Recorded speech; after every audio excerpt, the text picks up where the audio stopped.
لا حول ولا قوة إلا بالله العلي العظيم أعوذ بالله من الشيطان الرجيم بسم الله الرحمن الرحيم الحمد لله رب العالمين والصلاة والسلام على أشرف الأنبياء والمرسلين سيدنا ونبينا وشفيع ذنوبنا وطبيب نفوسنا مولانا مولا الكونين امام المشرقین والمغربین جد الحسن والحسین حبیب الہ العالمین ابی القاسم محمد وعلی اہل بیت الطیبین الطاہرین المعصومین المظلومین المنتخبین المنتجبین اما بعد فقد قال اللہ تبارک و تعالی فی القرآن الکریم وهو اصدق القائلین وقولہ الحق بسم اللہ الرحمن الرحیم یا ایھا الذین آمنوا کتب علیکم الصیام کما کتب علی الذین من قبلکم لعلکم تتقون۔ محترم ناظرین اکرام، ماہ مبارک رمضان بہت ہی مبارک مہینہ اور بہت ہی کم روز بچے ہیں۔ شبہ قدر بھی ہم لوگوں کے سامنے سے گزر گئی۔ خداوند عالم کی بارگاہ میں جو حق عبادت تھا، وہ حق عبادت، وہ حق رمضان مبارک، وہ حق تلاوت قرآن، وہ حق دعا جو واقعی ادا ہونا چاہیے تھا،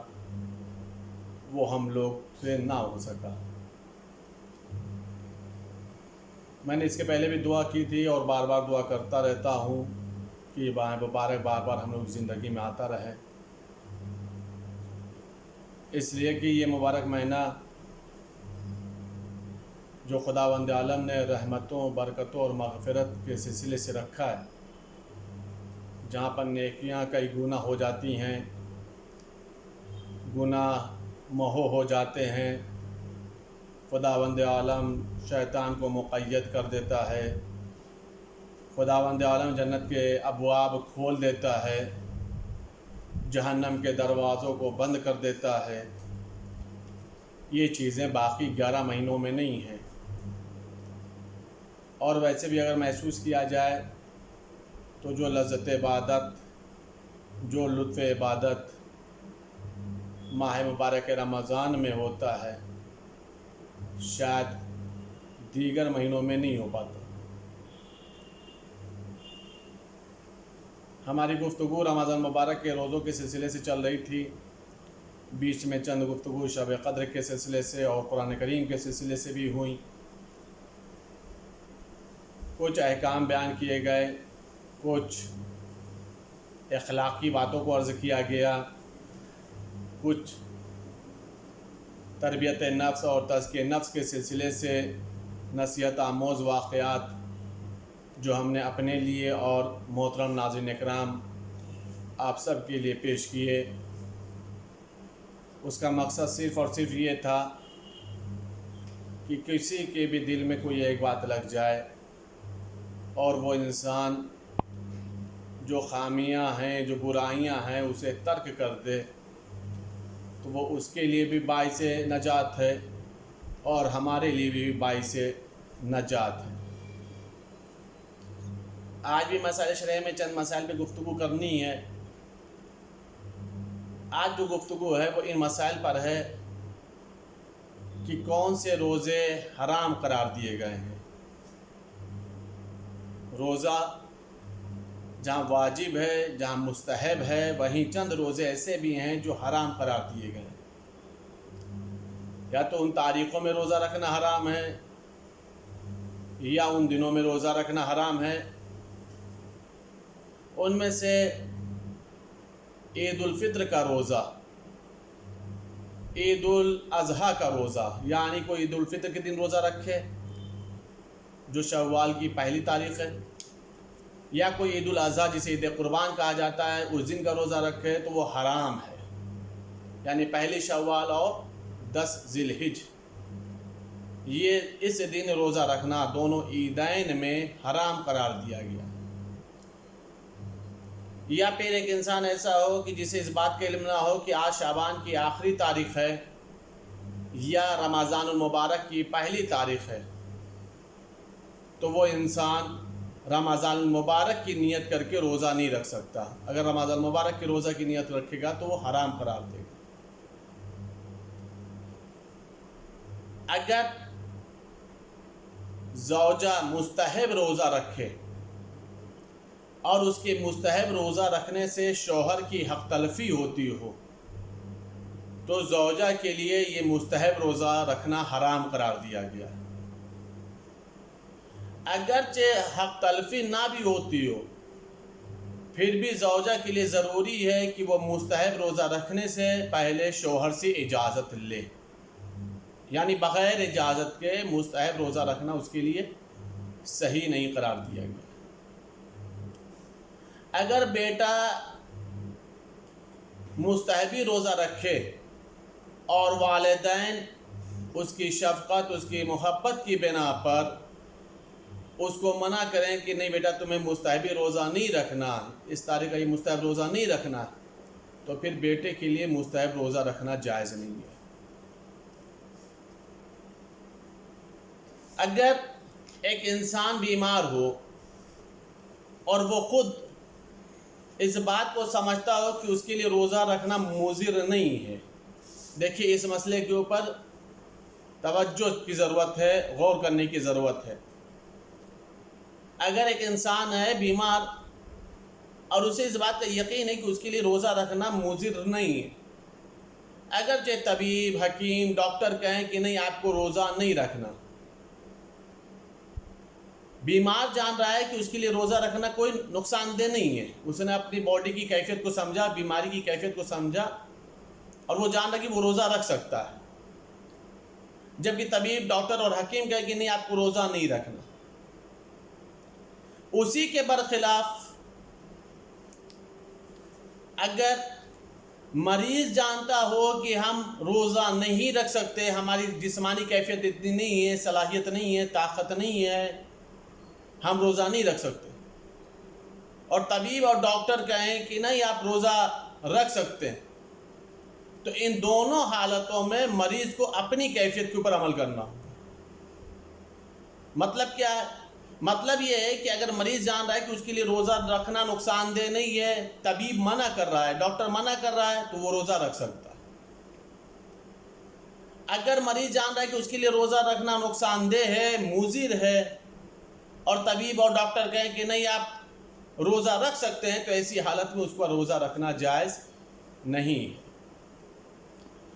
اگر ایک انسان کو اس بات کا احتمال ہو کہ اس کے لیے روزہ رکھنا مضر ہے اور یہ احتمال اس کے دل میں خوف بھی پیدا کر دے، ڈر بیٹھا دے کہ واقعی روزہ نہیں رکھنا چاہیے، مضر ہے، اس حالت میں اتنا بیمار ہوں کہ میں روزہ نہیں رکھ سکتا،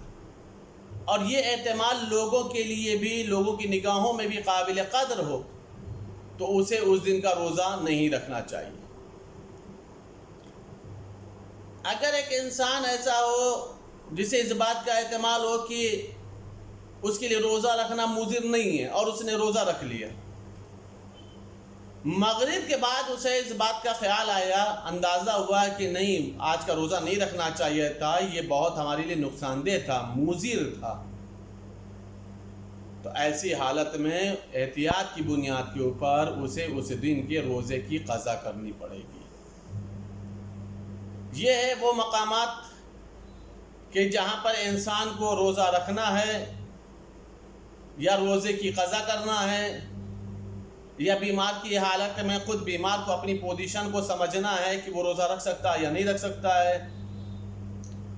یا پھر زوجہ اور شوہر کے جو مسائل ہیں کہ زوجہ کو چاہیے کہ مستحبی روزہ رکھنے کے لیے وہ شوہر سے اجازت لے تب روزہ رکھے۔ دیکھیے مستحبی روزے میں اجازت کی ضرورت ہے، واجب روزے میں اجازت کی ضرورت نہیں ہے۔ شوہر کی اطاعت اسی حد تک ہے کہ جہاں پر معصیت کے مسائل نہیں آنے پائیں، یعنی یہ رمضان مبارک کا روزہ واجب ہے، اس میں زوجہ کو شوہر کی اجازت لینے کی ضرورت نہیں ہے، جہاں پر اجازت لینا ہے وہ مستحبی روزے کے سلسلے سے، واجب روزے کے سلسلے سے نہیں ہے۔ اور جو روزہ حرام قرار دیا ہے وہ عید الفطر اور عید قربان کے دن کا روزہ رکھنا حرام قرار دیا گیا۔ خداوند عالم کی بارگاہ میں دعا ہے کہ ہم لوگوں کے یہ روزے قبول فرما لے۔ معصوم کی تو حدیث ہے کہ ہمارے باڈی کے ہر حصے سے روزہ ہونا چاہیے، لیکن بہرحال ہر انسان اس بات کو محسوس کر سکتا ہے اور اللہ کی بارگاہ میں عذر خواہی کر سکتا ہے، میرے معبود جہاں تک ممکن ہوا میں نے اپنے جسم کے ہر حصے کو روزے سے رکھا۔ اگر کہیں کوتاہیاں ہوئی ہیں، کہیں لرزشیں ہو گئی ہیں، کہیں خامیاں ہو گئی ہیں، کہیں خطائیں ہو گئی ہیں، تو میرے معبود درگزر کرنے والا بھی تو ہی ہے، معاف کرنے والا بھی تو ہی ہے۔ ان روزوں کو تو قبول کر لے، اپنی بارگاہ سے ان روزوں کی ہمیں میدان محشر میں جزا عطا فرما۔ روزہ اس عظیم عبادت کا نام ہے کہ قرآن کریم میں ایک مقام پر خداوند عالم ارشاد فرماتا وَاسْتَعِینُوا بِالصَّبْرِ وَالصَّلَاةِ، تم لوگ اللہ سے مدد مانگو نماز اور روزوں کے ذریعے سے۔ یہاں پہ جو صبر سے مراد ہے وہ روزہ ہے۔ مفسرین نے لکھا ہے کہ یہاں پہ صبر سے مراد روزہ، یعنی اگر تم مصیبت میں گرفتار ہو جاؤ، پریشانی میں آ جاؤ، کوئی تکلیف ہو، کوئی تمہاری دعائیں قبول نہ ہوتی ہوں، تو تم اللہ کی بارگاہ میں روزے اور نماز کے ذریعے سے مدد مانگو، استعانت طلب کرو۔ خداوند عالم نماز اور روزوں کی برکت سے تمہاری مدد فرمائے گا۔ یہ نماز اور روزے سے برکت کا کیا مطلب ہے؟ مطلب یہ ہے کہ اگر خدا نخواستہ کوئی کام ہے، کام نہیں ہو پا رہا، کوئی مشکل ہے وہ مشکل دور نہیں ہو پا رہی، کوئی پریشانی ہے جو مسلسل لگی ہوئی ہے، پیچھا نہیں چھوڑ رہی، تو ایسی حالت میں انسان کو چاہیے کہ نماز حاجت طلب کر لے، نماز حاجت پڑھ لے، روزوں کی منت مان لے۔ یہ روزوں کی منت جو مانے گا تو خداوند عالم اس روزوں کی برکت سے، ان نماز حاجتوں کے ذریعے سے خداوند عالم اس کی پریشانیوں کو دور کر دے گا، اس کی مصیبتوں کو دور کر دے گا، تکلیفوں کو دور کر دے گا۔ یہ مفہوم ہے نماز اور روزے کے ذریعے سے مدد مانگنے کا۔ لیکن بات یہاں پر ایک ضمن عرض کرتا چلوں کہ اگر ہم نے کسی کام کے لیے منت مان لی ہے کہ روزہ رکھیں گے، 2 روزے رکھیں گے، 3 روزے رکھیں گے، ہمارا یہ کام ہو جائے، تو پھر یہ واجب ہو جاتا ہے۔ ایسا نہیں کہ کام نکل گیا، پریشانی دور ہو گئی تو پھر روزہ نہ رکھیں، نہیں، پھر یہ واجب ہو جاتا ہے۔ لیکن یہی کیا خدا کا لاکھ لاکھ شکر ہے کہ اس نے روزے میں یہ برکت رکھی ہے، روزے میں یہ لطف رکھا ہے خداوند عالم نے کہ اگر تم مصیبت میں ہو، گرفتار ہو، پریشان ہو، پریشانیاں پیچھا نہیں چھوڑ رہی ہیں، تو تم روزے سے مدد مانگو، روزے کے ذریعے سے، نماز کے ذریعے سے مدد مانگو۔ اللہ ان نماز اور روزوں کی برکتوں سے تمہیں صاحب برکت بنا دے، اپنی رحمت نازل فرمائے گا، تمہاری دعاؤں کو قبول کر لے گا، تمہاری مصیبتوں کو دور کر دے گا۔ یہ ہے نماز اور یہ ہے روزے کی اہمیت۔ بہت مسائلوں پر گفتگو ہوئی ہے، اخلاقی مسائل پر، نفسیاتی مسائل کے اوپر گفتگو ہوئی اتنے دنوں میں۔ آج بھی انہی مسائلوں میں سے ایک گفتگو کرنی ہے۔ اللہ کرے کہ سبھی قسم متدین ہوں، دیندار ہوں، مہذب ہوں، مذہبی ہوں، اللہ رسول اور اہل بیت کے اطاعت گزار ہوں، لیکن اگر ہم متدین ہیں، ہم مہذب ہیں، ہم دیندار ہیں، ہم اللہ رسول کے مطیع اور فرمانبردار ہیں، تو ہمارے مزاج میں انکساری ہونا چاہیے، ہمارے مزاج میں محبت ہونا چاہیے، ہمارے مزاج میں دوسروں کا احترام ہونا چاہیے، ہمارے مزاج میں دوسروں کی قدر و قیمت اور عزت ہونا چاہیے۔ معصوم ارشاد فرماتے ہیں کہ تم کسی کی ظاہری حالت کو دیکھ کر کے اسے حقیر نہ سمجھ لینا، ممکن ہے جسے تم حقیر سمجھ رہے ہو وہی اللہ کی نگاہ میں مکرم بندہ ہو، وہی اللہ کی نگاہ میں عزیز ترین بندہ ہو، اس لیے کہ ظاہر پر نگاہ ہماری ہے، باطن پر نگاہ مشیت کی ہے۔ ہم انسان کے ظاہر کو دیکھتے ہیں، اس پر حکم لاگو کر دیتے ہیں، اس کو اسی حساب سے دیکھتے ہیں، اس کی ہماری نگاہوں میں اس کی وہی قدر و قیمت ہوتی ہے جو ہماری نگاہ ظاہر دیکھتی ہے۔ لیکن اللہ قلب دیکھتا ہے، اللہ باطن دیکھتا ہے، اللہ روح کی پاکیزگی دیکھتا ہے، اللہ نفس کی طہارت دیکھتا ہے۔ کسی بندے کو یہ حق نہیں ہے کہ وہ کسی انسان کو ذلیل یا ذلت یا حقارت کی نگاہ سے دیکھے، بلکہ ہونا کیا چاہیے کہ جتنا زیادہ ایمان ہو، جتنا زیادہ متدین ہو، اتنا ہی زیادہ ہماری نگاہوں میں دوسروں کے لیے عزت اور احترام ہونا چاہیے۔ شریعت نے عزت کو کتنا پاس اور لحاظ رکھا ہے، کتنا عزیز رکھا ہے، اس کو آپ ایک مولا کے مشہور و معروف جملے سے محسوس کریے گا۔ مولا فرماتے یہ ہیں کہ اگر تم کسی کی ہیلپ کرو، کسی کا سپورٹ کرو، کسی کی مدد کرو، تو اتنا خیال رہے دائیں ہاتھ سے دو تو بائیں ہاتھ کو پتہ نہیں چلنا چاہیے، معلوم نہیں ہونا چاہیے۔ معصوم نے یہ جملہ ارشاد کیوں فرمایا؟ اس لیے ارشاد فرمایا کہ جو تمہارے جسم کا حصہ ہے اسے بھی اس بات کا علم نہیں ہونا چاہیے کہ تم دوسرے ہاتھ سے کیا کر رہے ہو،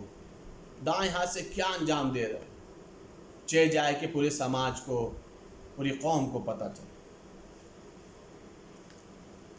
کیوں؟ اس لیے کہ عزت نفس ایک اہم مسئلہ ہے۔ ایک انسان کی عزت بہت بڑی دولت ہے، ایک انسان کی عزت ایک انسان کے لیے بہت بڑا سرمایہ ہے۔ آپ ایک چھوٹی سی روایت محسوس کریے گا کہ اگر انسان حقارت کی نگاہ سے دیکھتا ہے تو ہوتا کیا ہے۔ اللہ اکبر، جناب عیسیٰ پیغمبر اپنے حواریوں کے ساتھ، اپنے صحابیوں کے ساتھ، حوارین کے ساتھ جناب عیسیٰ پیغمبر جا رہے ہیں۔ حوارین اسے کہتے ہیں جو عیسیٰ کے بہت قریبی لوگ تھے، مخلص لوگ تھے، اچھے لوگ تھے، ان کے ساتھ جا رہے تھے۔ راستے میں ایک فاسق و فاجر کی نگاہ پڑی، اس نے دیکھا کہ عیسیٰ پیغمبر جا رہے ہیں اور ساتھ میں ان کے یہ حوارین جا رہے ہیں، یہ عیسیٰ پیغمبر کے خاص لوگ جا رہے ہیں، ان کے ساتھی لوگ جا رہے ہیں، صحابہ اکرام جا رہے ہیں۔ یہ اپنے وقت کا بہت بڑا فاسق و فاجر تھا، گنہگار تھا۔ سوچنے لگا کہ یہ نورانی بزم، یہ روح اللہ، یہ پیغمبر خدا، ان کے ساتھ میں گنہگار کیسے جا سکتا ہوں؟ لیکن دل میں یہ خواہش ہے کہ کاش اگر میں بھی اچھا ہوتا تو میں بھی ان کے ساتھ چل سکتا تھا، میں بھی ان کے مبارک صحبت کو اختیار کر سکتا تھا، میں بھی ان کی ہمراہی اختیار کر سکتا تھا۔ لیکن کیا کروں، میں تو فاسق و فاجر ٹھہرا، میں تو گنہگار ٹھہرا، میں تو بدکار ٹھہرا، میری تو خطائیں اتنی زیادہ ہیں کہ عیسیٰ پیغمبر تو مجھے قریب بھی نہیں آنے دیں گے، کرے تو کیا کرے۔ ایک مرتبہ عیسیٰ پیغمبر تو آگے نکل گئے حوارین کے ساتھ، لیکن یہ بیچارہ شرمندگی کے آنسو بہانے لگا، اور شرمندگی کے آنسو بہاتے بہاتے یہ خیال ہے چلو پیچھے پیچھے چلتے ہیں، بالکل قریب سے نہیں جائیں گے، کچھ دور تک تو ساتھ ساتھ چلیں گے، ہو سکتا ہے عیسیٰ پیغمبر ہمیں آنے کو اپنے ساتھ شامل کر لیں۔ یہ سوچ کر کے وہ چلا۔ ایک حواری عیسیٰ، ایک صحابی عیسیٰ کی نگاہ اس فاسق و فاجر پر پڑ گئی جو پیچھے پیچھے آ رہا تھا، جو پیچھے پیچھے آ رہا تھا۔ ایک مطلب وہ رکا، رکنے کا پیغمبر خدا، یا روح اللہ، یا نبی اللہ کا کیا ہوا؟ کہ وہ دیکھیے وہ فاسق و فاجر بھی ہم لوگوں کے پیچھے پیچھے آ رہا، اس کو آپ منع کر دیجئے۔ کہا کیوں؟ کہ اس لیے کہ اگر وہ ہم لوگوں کے ساتھ ساتھ رہا تو کہیں ایسا نہ ہو کہ جس طریقے سے لوگ اسے حقیر سمجھتے ہیں اس کے گناہوں کی وجہ سے ہم لوگوں کو بھی ایسا ہی سمجھا جائے، ہمارا بھی شمار اسی کے ساتھ ہو جائے۔ جناب عیسیٰ نے روکا نہیں، لیکن بیچارے کشمکش میں پڑ گئے، کریں تو کیا کریں، وہ آ رہا ہے، اس کو آنے سے روک نہیں سکتے، اور یہ ہیں جو اپنے ساتھ لے جانے کو تیار نہیں ہیں۔ عیسیٰ پیغمبر خاموش تھے کہ خداوند عالم نے وحی الہی نازل فرمائی، اے عیسیٰ پیغمبر، اے میرے نبی، یہ جو آپ کا حواری ہے اس سے کہہ دو کہ اب اپنی زندگی کے اعمالوں کا سلسلہ پھر سے شروع کرے۔ اچھے اعمالوں کے پھر سے ابتدا کرے. کہا میرے معبود کیوں؟ کہ اس لیے کہ اس کے سارے اعمال ختم ہو گئے، سلب ہو گئے، حت کر لیے گئے. میرے معبود کیوں؟ کہ اس لیے کہ اس نے میرے بندے کو حقارت کی نگاہ سے حقیر سمجھا ہے، حقارت کی نگاہ سے دیکھا ہے، ذلت کی نگاہ سے دیکھا ہے، جبکہ میں نے اسے روتا ہوا دیکھا ہے، میں نے اس کو شرمندہ ہوتے ہوئے دیکھا ہے، میں نے اسے توبہ کرتے ہوئے دیکھا ہے. یا نبی اللہ اسے آپ اپنے ساتھ لے لیجئے اور اس سے کہیے کہ وہ پھر سے اپنے اعمالوں کو شروعات کرے، اس لیے کہ اس کے سارے اعمال ختم ہو گئے، سارے اعمال ضائع ہو گئے. عزیزان گرامی، آپ نے محسوس کیا شرمندگی کا ایک قطرہ اشک صحبت پیغمبر اختیار کر دیا، ہمراہی نبوت اختیار کر دیا، پیغمبر کا ساتھی بنا دیا، اور جس نے بہت اعمال انجام دیے تھے، ایک بندے خدا کو ذلت کی نگاہ سے، حقارت کی نگاہ سے دیکھا تو سارا عمل ضائع اور برباد ہو گیا. خداوند عالم اس بات کو پسند نہیں کرتا کہ کوئی بندہ کسی بندے کو ذلت اور حقارت کی نگاہ سے دیکھے. ہم اللہ کی بارگاہ میں دعا کریں، میرے معبود جہاں تو نے ہمیں جو عمل کرنے کی توفیقات عطا کی ہے، وہیں میرے معبود تو ہمارے دل و دماغ سے تکبر، حقارت اور ایسی تمام چیزوں کو ختم فرما دے، تاکہ ہماری ایک ایک عبادتیں، ایک ایک سجدہ تیری بارگاہ میں قبول ہو جائے اور کوئی بھی عمل ہمارا رائے گا برباد اور ضائع نہ ہونے پائے. ہم اللہ کی بارگاہ میں دعا کرتے ہیں کہ خداوند عالم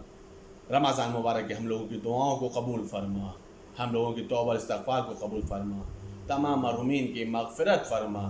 جو بیماروں نے شفاء کلی عطا فرما، ہم سب کی تلاوت قرآن کو قبول فرما، ہم سب کو حج و زیارات نصیب فرما، جو بے اولاد انہیں صاحب اولاد بنا، جو صاحبان اولاد ان کے اولادوں میں کثرتیں عطا فرما. میرے معبود ہم سب کے رزق و روزی میں اضافہ فرما، حجت خدا امام زمانہ کے زور میں تعجیل فرما، ہم سب کو ان کے اعوان انصار میں شمار فرما. اللہم تقبل منا انک انت السمیع العلیم بحق محمد و آلہ الطاہرین.